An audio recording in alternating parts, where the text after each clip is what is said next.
খুবই সুস্বাদু চাইনিজ সবজিটি সম্পূর্ণ বাংলাদেশি ঘরোয়া পদ্ধতিতে এবং আমাদের দেশি বর্ষাকালীন সবজি জালি কুমড়ো, বরবটি, চিচিঙ্গা, গাজর আর পেঁপে দিয়ে রান্না করে নেবে আজকে আমার সিস্টার ইন ল।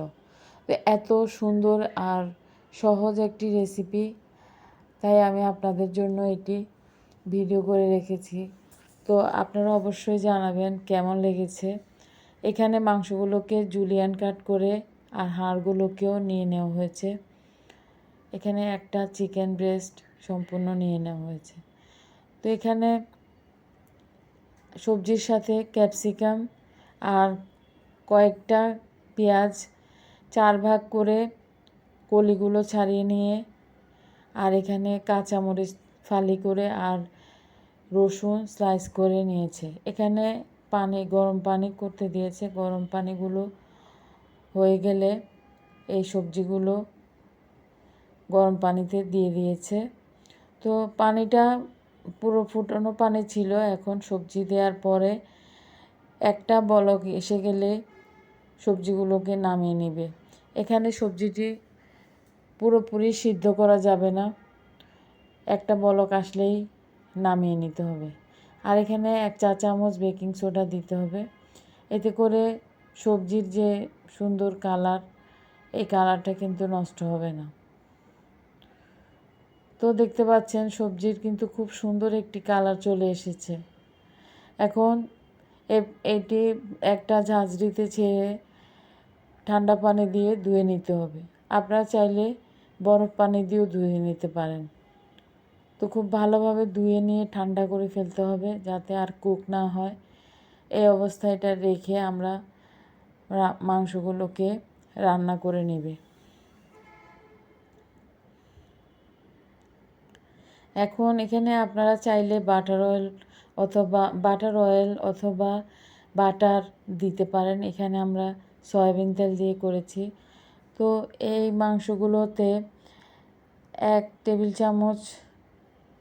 1 চা চামচ পরিমাণ আদা, এখানে একটা চিকেন ব্রেস্টের জন্য প্রায় 1 টেবিল চামচ আদা, 1 চা চামচ সয়া সস, 1 চা চামচ মরিচের গুঁড়া, লবণ আর 1 চা চামচ গোলমরিচ গুঁড়ো, সাদা অথবা কালো যেটাই আপনাদের কাছে থাকে, দিয়ে ম্যারিনেট করা ছিল। এখন এগুলো এই তেলের মধ্যে দিয়ে ঢেকে প্রায় 15 মিনিট রান্না করে নেবে। মুরগি হতে কিন্তু বেশি সময় লাগে না, এটা আরও ছোট করে কাটা। তো এখন প্রায় 15 মিনিট হয়ে গিয়েছে, পানি কিন্তু ছেড়ে দিয়েছে। এখন এই পানিতে মাংসগুলো কুক হয়ে যাবে। এখন পানি পুরোটাই শুকিয়ে গিয়েছে। এখন নেড়ে চেড়ে আরেকটু ভাজা ভাজা করে নিতে হবে। এখানে কিন্তু একটা সুন্দর সুঘ্রাণ বের হবে। এখন স্লাইস করা রসুন, পেঁয়াজ আর মুরগির সাথে তেলের সাথে সবগুলো মিশিয়ে খুব ভালোভাবে পেঁয়াজ রসুনকে ভেজে নিতে হবে। এখানে কিন্তু মুরগির সব পানি শুকিয়ে গিয়েছে, তাই এই তেলে পেঁয়াজটা রসুনটা খুব ভালোভাবে ভাজা করে নিতে হবে। একেবারে লাল করার দরকার নেই, কিন্তু যেন সিদ্ধ হয়ে যায়, কাঁচা গন্ধ যেন চলে যায়। তো এখন সবজিগুলো দিয়ে দিবে।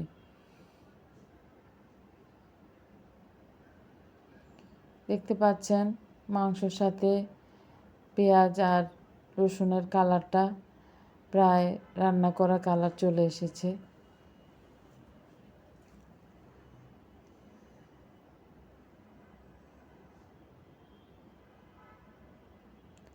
এগুলো হয়ে গেলেও একটা সুগন্ধ বের হবে। তো এখন সবজিগুলো দিয়ে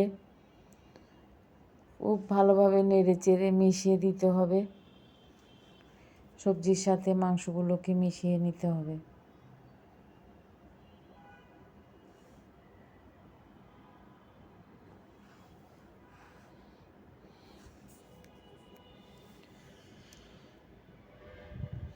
এখন 1 চা চামচ পিঙ্ক সল্ট যদি আপনাদের কাছে থাকে, তা না হলে রেগুলার সল্ট আর টেস্টিং সল্ট 1 চা চামচ দিবেন। যদি আপনাদের খেতে ইচ্ছা হয় দিবেন, না হলে স্কিপ করতে পারেন। আর এখানে 1 চা চামচ সাদা গোলমরিচ দিয়ে খুব ভালোভাবে নেড়েচেড়ে সবগুলো উপকরণ মিশিয়ে নিতে হবে। এখন 1 চা চামচ চিনি দিয়ে দিয়েছে। এ পর্যায়ে মরিচ আর ক্যাপসিকাম দিয়ে দিবে। মরিচ আর ক্যাপসিকামগুলো মশলার সাথে, পেঁয়াজের সাথে আর সবজির সাথে খুব ভালোভাবে নেড়ে চেড়ে মিশিয়ে নিতে হবে।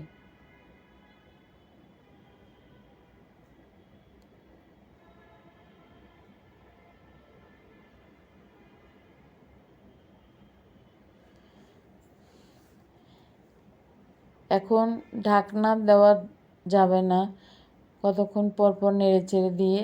এখন এখানে 2 টেবিল চামচ কর্নফ্লাওয়ার 1 বাটি পানিতে গুলিয়ে নিয়ে, এটা আপনারা যদি সবজিটা বেশি থিক করতে চান তো কর্নফ্লাওয়ার আর একটু বাড়িয়ে দিবেন, আর যদি পানিও আর একটু বাড়িয়ে দিবেন। আর যদি এটাকে পাতলা রাখতে চান, শুধুমাত্র যাতে একটু বাইন্ডিং হয়, তাহলে এই পরিমাণ কর্নফ্লাওয়ার দিবেন।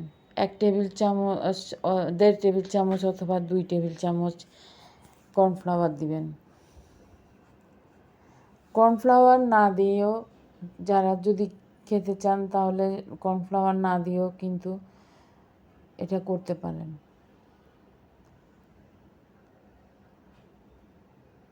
তো এখন এই সবজির সাথে কর্নফ্লাওয়ারের খুব ভালোভাবে মিশিয়ে নিয়ে নেড়ে চেড়ে দিতে হবে। এ পর্যায়ে চুলার আঁচ কিন্তু মিডিয়াম থেকে একটু বেশি থাকবে, কারণ তা না হলে সবজি কিন্তু পানি ছেড়ে দিবে। যাতে সব সময় চুলার তাপমাত্রা মিডিয়াম থেকে একটু বেশি থাকে, পানি যাতে ছেড়ে না দেয়। এই যে হয়ে গিয়েছে সবজিটা, তো দেখতে পাচ্ছেন কতটা লোভনীয় লাগছে, আর খেতেও কিন্তু অসাধারণ হয়েছে। এই রেসিপিটি ফলো করে যে কোনো পছন্দ মতো সবজি দিয়ে আপনারা কিন্তু এই চাইনিজ ভেজিটেবলটা করতে পারেন, অথবা চাইনিজ সবজিগুলো এনেও করতে পারেন। স্প্রিং অনিয়ন দিতে পারেন, এতে মাশরুম দিতে পারেন আপনাদের ইচ্ছে মতো।